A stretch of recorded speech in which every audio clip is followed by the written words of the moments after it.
Story time! So I got to experience one of the greatest things in the world in Ichiban Kuji, which is clearing out. Back in November, I was looking around the Yodabashi in Akihabara and saw that there is this small section of Ichiban Kuji boards. And it was in between the gachapon and the games. It was like maybe 10 or less boards, essentially. So it was a very small section. However, for those who don't know, Ichiban Kuji is like a lottery system. So you buy some tickets, you then open the ticket, and it tells you what prize you won.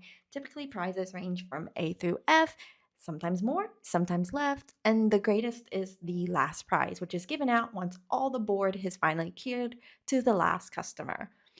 So, for example, the boards are very useful if, let's say, you have two A prizes available.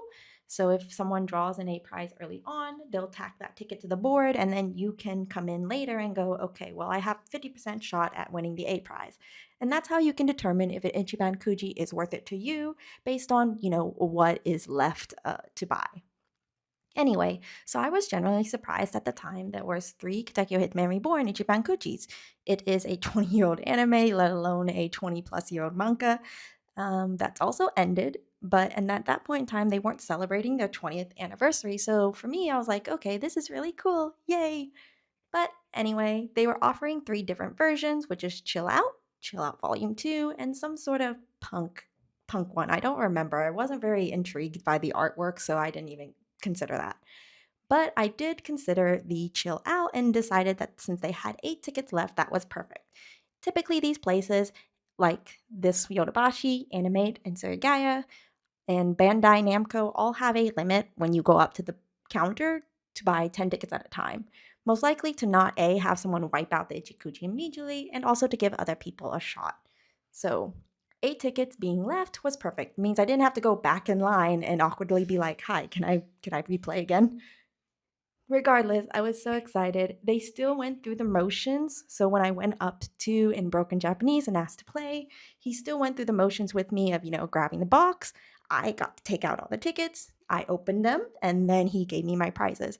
And actually, this was a very nice one to win because it was 2B prizes, 2D prizes, and 4E prizes. So while the A prize was gone and there was hardly any of the C prize, if any, um, I thought it was really nice because all of my prizes end up being unique. So, two different banners, two different standees, and four different character badges, which, if you don't know, typically when you get to the E prizes, they double them. So, for example, you could have two Gokodera of the same badge in an E prize batch just to make it a little bit more fun, I guess, to add a little more blind box to your already blind gotcha play.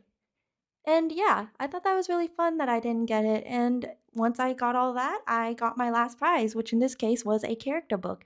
And the character book had all of the art. So for the characters I didn't have, such as um, Zanza, Squalo, Dino, Yamamoto, I had the character book that kind of covered them. So yeah, it's on display in my corner. Super exciting. To be honest, 790 yen, which is about 4 euros per play, give or take.